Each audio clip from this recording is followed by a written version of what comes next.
So I made it a goal and I promised to myself not to come to the monastery by myself, but not with a lot of people either, so I would not overburden the few fathers with excessive hospitality. But I tried to bring one or two different friends with me every time so they can see and feel holiness in practice, to see the gospel applied, and not to read the words of Christ in the gospel, but to see the application of these holy words in the life and the example of a contemporary holy man.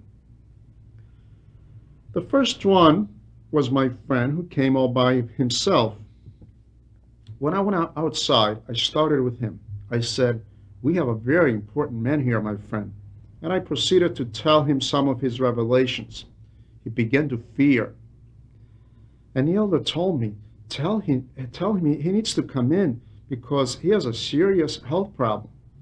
So he went to see him, and the elder revealed to him many things from his past and his life in general. And the elder told me, this young man has a problem with his hormones. The endocrine system and its fluids define the secondary characteristics of the male, like hair growth, the low voice of men. So you will take him to an endocrinologist, but I will also try to help him. I will pray with you to Saint David so he can give him a beard. So we went in the church and we stopped in front of the icon of Saint David. He lowered the oil lamp of the saint and he placed his fingers inside the lamp, and then he said, "Come, my child." He called his name. He made the sign of the cross on his face and he placed the oil on him. And he said, "I pray that God grants you a beard like Saint David's." Saint David has a very long beard. In 15 days, the young man developed a full-grown beard, even though up to this point he did not even have a single hair. He was basically an albino. From this, we were fully convinced that here we have a great man of God. Later on, I became fully aware of this, having met other saintly people of God like Father Porphyrios and other Haggarite fathers, but especially Father Porphyrios, who revered Elder Iakovos and went to him secretly to see him and confess to him. And one time, even Elder Paisios from the Holy Mountain came to see him, and many other people of God of that time. Now I will give you some other details about the elder so you can see how he communicated with the saints and especially the saint of his monastery, Saint David. Saint David had and he has a great gift to answer prayers about rainfall, something that is very much needed from time to time, especially in the nearby villages whose livelihood solely depended on that year's crop. So the villagers would come to the elder and plead with him to pray for rain. So that specific year, the villagers came from Libanades, and this was the village of Saint David. And now let's watch these people. Let's see how they went about seeking their rain from God. Not like us today. Today we do a couple prostrations, we have the priest read a couple quick prayers, and we think that this will obligate God to rain. These people came on foot, 20 kilometers. They entered the church and they fell on their knees. Yeranda Iakovos would start a supplication service. The entire congregation would pray with tears. At the end of the service, the elder would take the cara, the holy skull of the Saint David, and they would walk another 20 kilometers in holy procession with the elder carrying the saint's skull, and they would go to the village, and they continued praying and supplicating, and it always rained. The villagers were so sure of this that they always brought their umbrellas along. These people had so much faith, they were certain that the elder Iakovos, if the elder Iakovos prayed to Saint David, it would downpour. Years went by, and the elder became advanced in years, and he could not walk the 20 kilometers to the village and another 20 kilometers back. So on one occasion, the people came, we did the supplication, I lit the censer and I gave it to the elder, and he went in front of Saint David, and now listen and marvel how one saint speaks to another. "My old man, listen to me. Now I have become old like you. I'm an old man much like you. I can't carry you all the way to your village. It's very far. So please, I'm only going to take you for a little stroll around the nearby road bend for the sake of your villagers.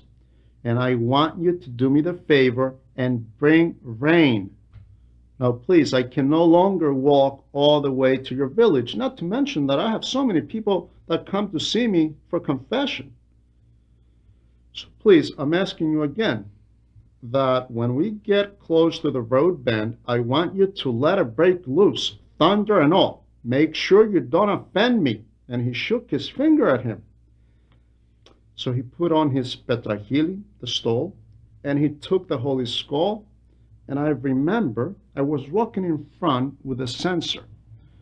And the villagers walked behind with prayers and tears in their eyes. And the litany procession was on its way. We walked a couple hundred yards to the nearest road bend, and it began to thunder for a while, and then the downpour came. We ran back to the monastery, and a gust of wind took the elder's kalimafhi. I attempted to chase after it, to recover it, and he stopped me. He said, "Let it go.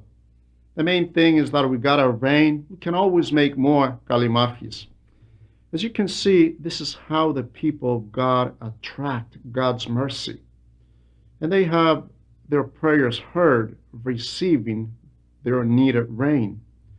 It should serve as an example to us who live on an island with a problem of drought. And we need to know that for God to listen to us, our personal effort is also required. The Psalter says, "Behold, look upon my humility and my toil, and forgive all my sins."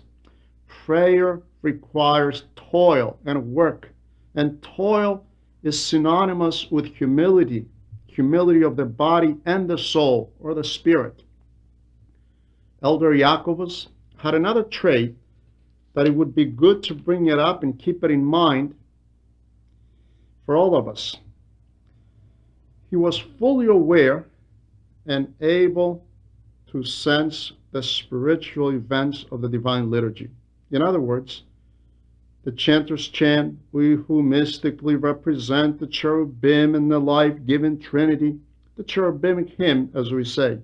The elder was seeing, he was witnessing, he was participating in the cherubic hymn. He was not only hearing like us priests and bishops and lay people, he was seeing it. Now you may ask, how? He was seeing the cherubim and the seraphim fly above the right side and the left side of the holy altar. And this at every divine liturgy. Not now and then or on some special occasion. He had visible presence of the angels at every one of his divine liturgies. He was seeing the angels with his physical eyes. Many times when he would proceed to come out during the great entrance, we would hear him say, or to speak to himself and say, he could not walk, but he would stop. We were thinking, now, what happened to him? We were concerned. Why is he not moving? What's happening? He was seeing so many angels, and so near him, that many times we would hear him say, "Excuse me, holy angel, can you please make some room so I can get through?" And the angels would make room so he would pass through. I remember one time a university professor came to visit with 2 busloads of his students of theology. And later on, this professor became a priest. His name was Father Ephemiou. And while visiting with the elder, the professor said, "Elder Iakovos, I want you to tell these students, what is faith to you?" Well, all of us were expecting him to start quoting the definition of St. Paul. Faith is the substance of things hoped for, the evidence of things not seen. Hebrew chapter 11, that is. Let's listen how a holy man illiterate, or a few letters, having been brought up as a humble country worker, but an Asia Minor refugee in his phronima, let's listen how he lived the faith. Akuse, Kyrie Yorgomu. Listen, my Mr. George. Faith for me the lowly and dumb Iakovos is to liturgize the bloodless sacrifice, and on either side of the holy trapeza, the holy altar, to have angels flying and to be able to see them with my own physical eyes. Do you believe this? Do you believe this, my children? Speaking to the students.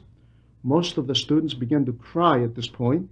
He told them, if you believe it and you are moved to tears from this faith, this is faith. Because what do you think faith is? Faith is to trust, he told one of the students. Trust my child. And he picked on a student who could not believe this. Trust my child. Now, dumb Iakovos is telling you this, that he sees this. So trust the faith of Iakovos. This is faith, my child. This is how the elder lived the divine liturgy. His guardian angel, the very things we say when we're small children.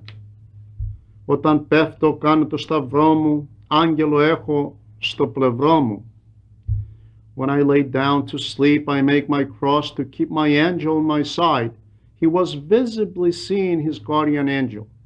He was telling me, when people enter the door of my confessional, I see their guardian angel, and I can see if they're good Christians from the face of the angel. If the angel is happy, I know that this man is trying. If I see the angel gloomy and following at a distance, I know that this man is not trying and he needs our help. Among other things, the elder was very comical, and he had the gift of mimicking. He could mimic, or he could perform theatrically a certain scene and to change 3-4 different voices. So he was a very graceful and very amusing person. Very amusing to be with. He was never tiring. It was very enjoyable to hear and watch, never boring. And this especially in close circles. If he knew someone very well, he would get up and act out a certain event to teach something or to tell a story. So one time he was telling me that during a certain liturgy, he was sensing, or he was hearing rather, something being in the altar. And he was hearing the noise of some feathers. And he says, I thought to myself that Father Kyrillos, the one who's the abbot now, I thought maybe he left the chicken shack open and one of our turkeys made it into the altar. And I turned on my right side and I saw that the guardian angel was watching me. My guardian angel. And the noise were from the wings of my angel. And I asked for his forgiveness. Please forgive me for my indecent thought, Mr. Angel. And my angel gave me his blessing. Think of the simplicity of this man of God. Something else that shows his level of participation in the divine liturgy. When he was reading and commemorating the names that you, the faithful, give to us, for those asleep and for the living, he could see many times, not always, the state of the soul of the departed. If the deceased was condemned, he would see it and he would make a fervent prayer for that person. If someone was righteous, he could sense the joy of the righteousness of the soul of that man. One time, he saw his mother who had died, and she told him, my son Iakovos, you commemorated everyone else today except me. And he tells her, mother, how did I manage this? And she tells him, you forgot, my child. You simply forgot. And I extracted a portion for her. Another time, he saw the Archbishop, the one before the one we have now, the Archbishop of Cyprus, Makarios. Meanwhile, I had heard about this incident that the elder saw Makarios, and I was quite curious about this because Makarios was a controversial figure in the recent history of Cyprus. And I was somewhat perplexed because I had so many different revelations from Yeronda. He told me so much about so many different things, but somehow he failed to tell me about Makarios. Could this be a rumor or made up tales of the spiritual grapevine? Because many times people, moved by religious exaggeration, they go on to create all kinds of religious myths. That's why much attention and alertness is needed as to what we hear and what we pass on to other people. So I was thinking, could this be one of these exaggerations and not necessarily a true occurrence? And I was often tempted to ask the elder, but somehow I couldn't bring myself to do it. Now, what could I tell him? Tell me, is it true that you saw Makarios after he died? This would be so improper, very impolite. And I thought, I will pray about this, and if God illumines him, being that he's already illumined, he will certainly tell me. So I remember it was about my last confession to him. At the time, I was taking some correspondence courses in theology, and I was ordained a deacon, Father Neophytos, that is, and this was my last confession at his monastery. This was about June, and the elder slept in the Lord in November of the same year. And I remember praying to Saint David, please, my Saint David, illumine the elder to tell me about this occurrence with Makarios. And as I was confessing, all of a sudden he changes the subject and he started saying, oh, by the way, something we all do when we forget something, and we instantly remember, oh, now that I remember, Father Neophyte, I must tell you something, and a time will come for you to make this known. You must speak out on this. What is it? I asked. You know, in one of my liturgies, I saw the previous despoti, or the previous bishop, the one before Chrysostomos. I thought he was referring to the bishop of my area, Kitiu Chrysostomos, and I said, you saw Anthimos? No, I saw the predecessor of Archbishop Chrysostomos. I saw Makarios. All ears, I said, Elder, I heard about this, and I would like to hear from you how this took place. How did it take place exactly? And now you can listen to what the man of God told me. My Father Neophyte, I was reading the names at the proskomidi. I was memorializing, and at that time, some nice young people from Cyprus, you were bringing some of your family names of your loved ones, the deceased, and I was memorializing, and along with these names, I was often seeing the name of Makarios the Hierarch. And I began to memorialize this man. And when I was doing this, I was feeling so much joy. And I said to myself, he must have done some good things in his area. But I was also hearing some varying opinions from those visiting, even some negative comments that he was also the president, which goes against the canons. So I proceeded to make a special prayer for this man. And when I memorialized Makarios of the hierarch, I heard a voice announcing to me his appearance during proskomidi. And I heard of Makarios the hierarch, Makarios the hierarch, Makarios the hierarch, announcing this 3 times. And I looked at my right side, and to my surprise, I saw a bishop standing. And I asked him, now, Yeronda, how did you see him exactly? Neophyte, how do you see me and how I see you? This is exactly how I saw him. Listen to these extraordinary details. He was vested by his full archieratical vesture, and he was in much light. And I told him, I thank you, most blessed bishop, for visiting me.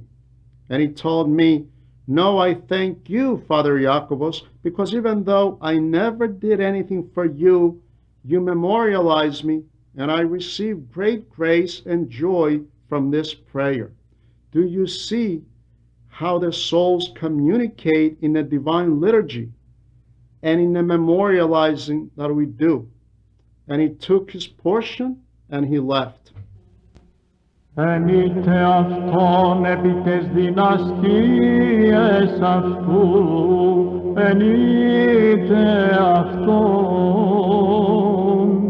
κατά το πλήθος της μεγαλοσύνης αυτού, ερχόμενος ο Κύριος προς το εκούσιον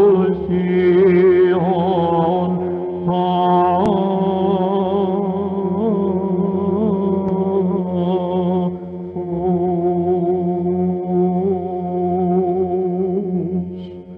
Της Αποστόλης έλεγεν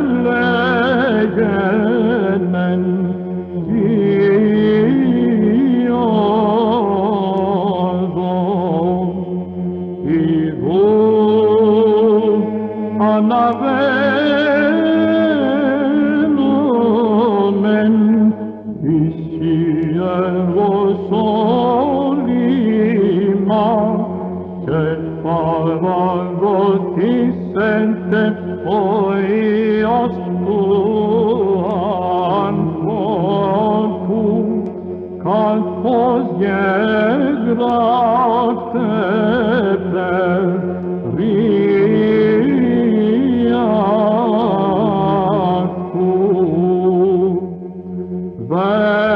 Δεύτερον και εμείς και καθαρμένες διάνοίες συμπορευόμεν αυτό και εσύ σταυρωθόμεν και νεκρωθόμεν δι' αυτόν τες του Θείου ειδώνες, είδα και συζήσομεν αυτό και ακούσομεν δόντος αυτού, ούτε έτσι εις την επίγειον Ιερουσαλήμ δια το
Σαν δες πίστη